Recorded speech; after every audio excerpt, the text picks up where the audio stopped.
Hi guys, let's go and check out the best WWE Ruthless Aggression moments.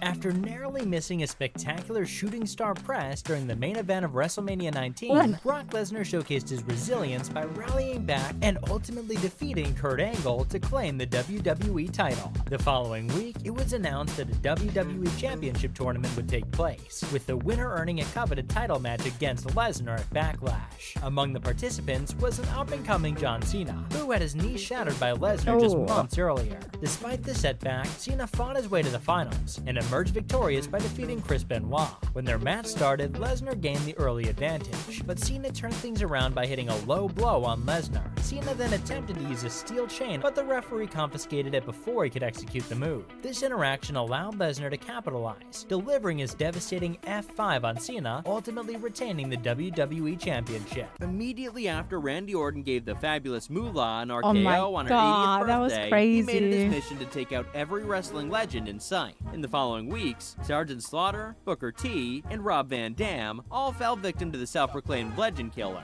And next on Orton's list was the wrestling legend Mick Foley. Orton already had a long history of bullying Foley, and thought it would be easy to defeat the hardcore legend in his signature match. But in the weeks leading up to the event, Foley started to get more crazy and slipped into his alter ego, Cactus Jack. This was bad news for Orton, and when it was time for him to fight at the Backlash pay-per-view, he was clearly unprepared. Orton got hit in the face with a barbed wire bat, thrown back first into a bed of tacks, and even tossed off the top of the stage. But to everyone's surprise, he was able to endure the pain and fight back. Foley almost ended Orton's win streak that night, but at the end of the match, Orton gave Foley an RKO on a barbed wire bat and picked up the victory. After Big Show tried to end Rey Mysterio's career at the 2003 Backlash pay-per-view, Brock Lesnar challenged him to the first ever stretcher match for the WWE Championship. The objective of the match was to incapacitate your opponent enough to get them on a stretcher and roll them across the finish line for the victory. At one point during their historic matchup, Brock Lesnar disappeared backstage while Rey Mysterio returned from injury to get his revenge on Big Show. Mysterio hit the 619 and immediately went for a running clothesline, but Big Show was able to overpower him. Once it looked like Mysterio was going to be put back on the injured list, Brock Lesnar drove back to the ring with a forklift, climbed to the top, and delivered a flying clothesline to Big Show. After hitting his devastating F5 finisher, Lesnar got creative by using the forklift to carry the 500-pound Big Show across the finish line for the victory. But this wouldn't be the end of their rivalry. During their rematch 1 month later, Brock Lesnar hit a superplex on Big Show, causing the entire ring to implode. There was no one scarier than Kane after he unmasked in the summer of 2003. The Big Red Machine set Jim Ross on fire and even gave Linda McMahon a tombstone at the top of the Monday Night Raw stage. Kane's actions did not sit well with Linda's son, Shane McMahon, so he returned to WWE to attack Kane and knock him into a dumpster fire. Kane ended up surviving Shane's brutal attack, so the two were booked to face off in a last man standing match at the Unforgiven pay-per-view. After a brutal 20-minute match, McMahon ended up losing after missing an elbow drop off the Unforgiven stage. Shane was hospitalized after his death-defying move, but Kane still showed up to continue his attack. When Shane eventually recovered, he trapped Kane in a limousine and crashed it into the side of a semi-truck. After Kane survived Shane's second attack, the two were scheduled to fight in an ambulance match. Then after another grueling 20-minute match, Kane was able to secure a second victory and end their feud by incapacitating Shane and trapping him inside an ambulance. When Goldberg entered the 2004 Royal Rumble at number 30, it looked like he was going to win the match and main event WrestleMania 20. But WWE Champion Brock Lesnar decided to spoil those plans by interfering in the Rumble and giving him an F5. This led to Kurt Angle officially eliminating Goldberg from the match. Chris Benoit would go on to win that year's Rumble and challenge Raw Champion Triple H the very next night, so SmackDown was left without a number 1 contender. Paul Heyman solved that problem by booking a 15-man Royal Rumble, and the winner would get a title match against Brock Lesnar at No Way Out. Eddie Guerrero was the final man standing after eliminating Kurt Angle and booked his title match for the pay-per-view. 2 weeks before the show, Raw general manager Stone Cold Steve Austin gave Goldberg a front row ticket so he could get revenge on Brock Lesnar, and that's exactly what he did. Just when it looked like Lesnar was going to retain his title, Goldberg interfered and gave him a spear. This allowed Eddie Guerrero to get the victory and become WWE Champion. Shortly after winning the first ever Money in the Bank ladder match at WrestleMania 21, Edge got distracted by his new girlfriend Lita and entered into a feud with two of her ex-boyfriends. During these rivalries with Kane and Matt Hardy, Edge competed in a steel cage, ladder match, and stretcher match. fighting in all these crazy match stipulations put a lot of wear and tear on his body, which caused him to get injured near the end of the year. But Edge wanted to stay relevant during this injury, so he created his own talk show segment called The Cutting Edge, and used it to start a feud with Hall of Famer Ric Flair. After Edge got cleared to wrestle, he was scheduled to have a match against Flair at the upcoming New Year's Revolution pay-per-view. Edge would lose his return match by disqualification, but his night was far from over. While John Cena was recovering from his title defense in the Elimination Chamber, Mr. McMahon came out and announced that Edge was cashing in his contract. After 2 quick spears, Edge pinned Cena and won the WWE Championship for the first time. Following his grueling victory in a hardcore match against Mick Foley, Randy Orton set his sights on defending the Intercontinental Championship at SummerSlam. However, just a month before the prestigious event, Edge made a stunning return from injury and managed to dethrone Orton and become Intercontinental Champion. With his aspirations of competing at SummerSlam hanging in the balance, Orton's sole opportunity to secure a spot involved winning a 20-man battle royale to become the #1 contender for the World Heavyweight Championship. Against all expectations, Orton emerged victorious in the match, earning himself the chance to face Chris Benoit in the main event of SummerSlam.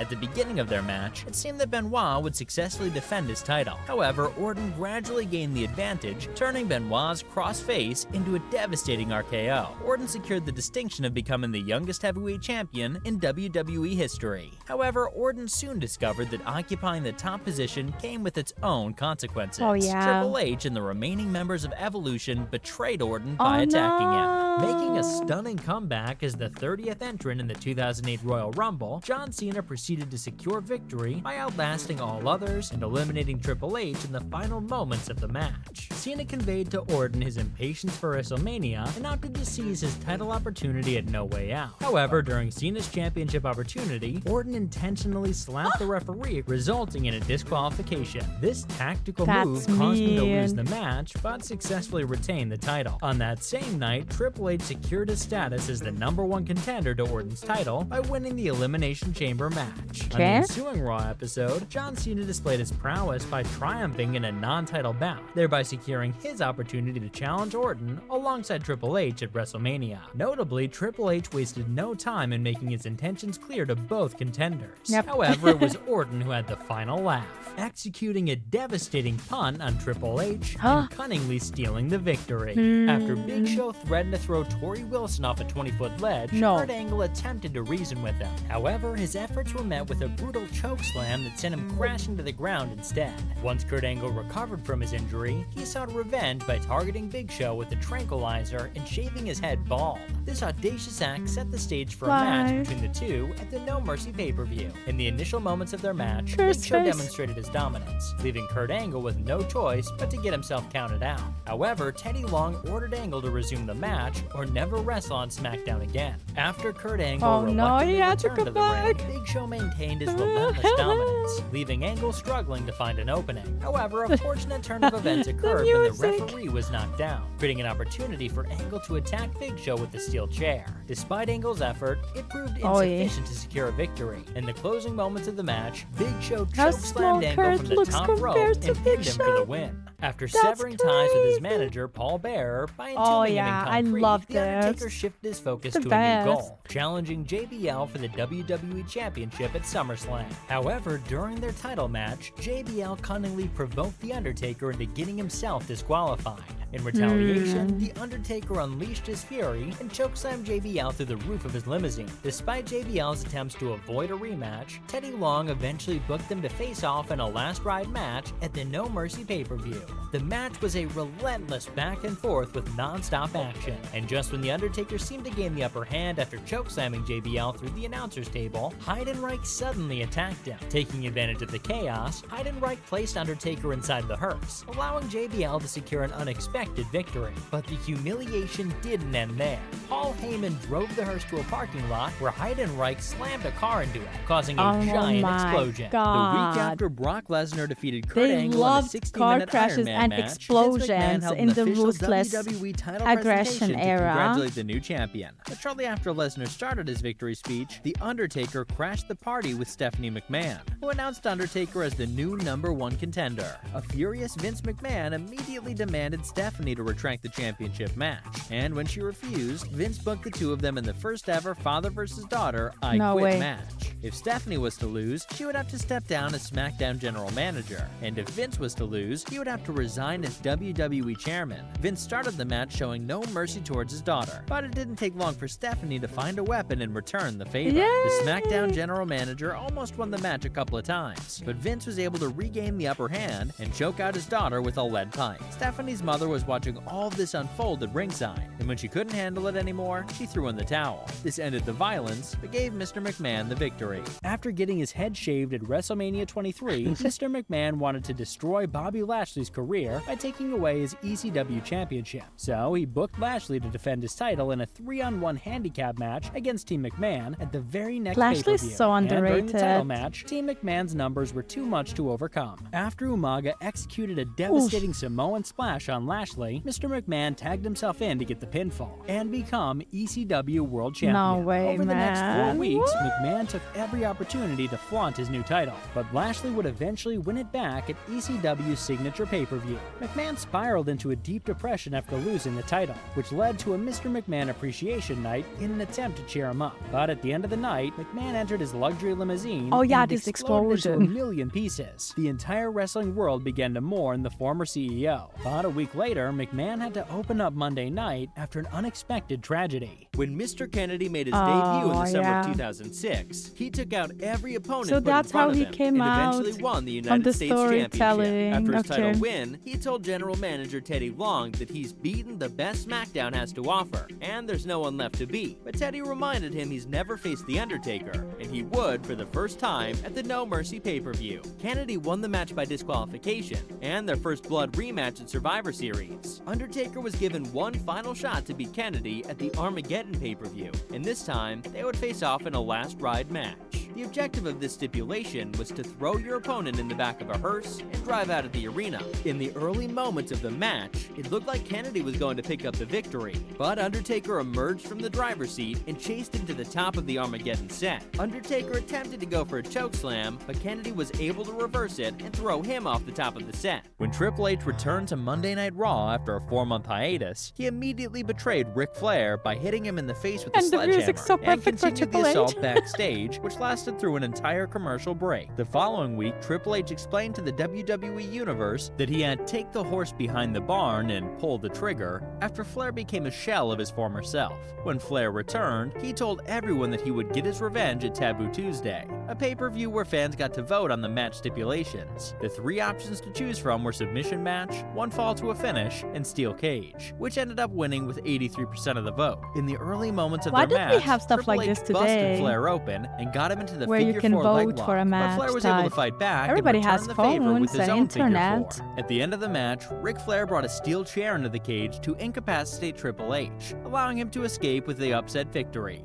After being chokeslammed through the ring by Big Show in the first ever barbed wire cage match, JBL managed to officially retain the title by being the first to escape the cage. However, his celebration later that week was short-lived, as the new #1 contender, John Cena, launched a surprise attack on him. This incident led JBL to take drastic measures to ensure Cena's downfall, making him lose the US Championship and even destroying his customized belt. Cena attempted to retaliate, but Teddy Long issued a warning that if Cena laid a hand on JBL, he would forfeit his WrestleMania match. However, if JBL physically provoked Cena, then Cena would be allowed to retaliate. Cena attempted to provoke JBL by vandalizing the limousine. This led to JBL having Cena arrested 1 week before their WrestleMania showdown, which provided him with an opportunity to deliver a low blow to Cena as a part of his calculated plan. But Cena would get the last laugh at the end of their title match, as he managed to pin JBL and claim victory, becoming WWE Champion for the first time in his illustrious career. After Rob Van Dam won the 2nd ever Money in the Bank ladder match, he decided to cash in his WWE Championship contract against John Cena at the ECW One Night Stand pay-per-view. RVD knew that the ECW crowd would give him a home field advantage, and that was put on full display when John Cena made his entrance to the ring. Cena traditionally threw his t-shirt into the crowd, but this time fans kept throwing it back in the ring. After 20 minutes of back and forth action, Cena accidentally knocked out the referee, allowing someone in a motorcycle helmet helmet to interfere and spear Cena through a table.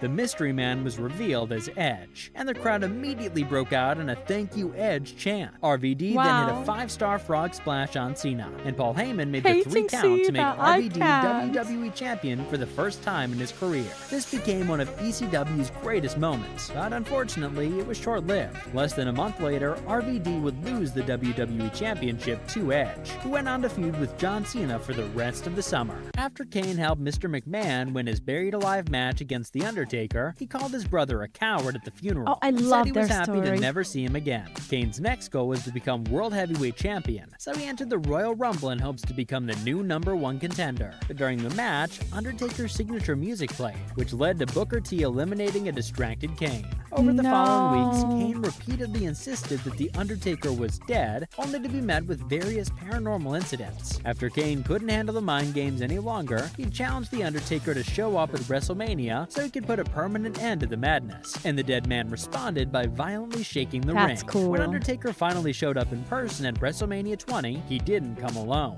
He was accompanied by his druids and manager, Paul Bearer. Kane could barely believe what he was seeing, and Undertaker proved to him that he wasn't a ghost. After a violent beatdown and a vicious tombstone piledriver, The Undertaker picked up the victory and got revenge on his brother Kane. After banishing The Undertaker from WWE by defeating him in a tables, ladders, and chairs match, Edge redirected his attention towards marrying his fiancée, Vickie Guerrero. However, their wedding ceremony was cut short when Triple H revealed that Edge was involved in an affair with the wedding planner. This revelation prompted Vickie to reinstate The Undertaker to face Edge at SummerSlam inside Hell in a Cell. During the match's initial stages, Edge used his specialty TLC weapons to gain the upper hand and then speared Undertaker through the cell wall to the outside. Then Edge executed another spear through the announcer's table, but it still wasn't enough to secure the victory. Undertaker was able to fight back using his own arsenal of weapons and sealed the deal with a tombstone piledriver. While The Undertaker was making his exit,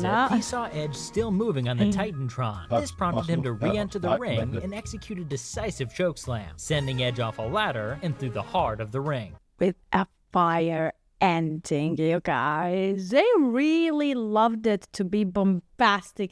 Explosions, car crashes, fires, marriages, divorces. It was like a drama series, and I wish we had more of that to date. I love it. It was so fun. And the stories, there were some really good stories. I love the Kane and Undertaker story.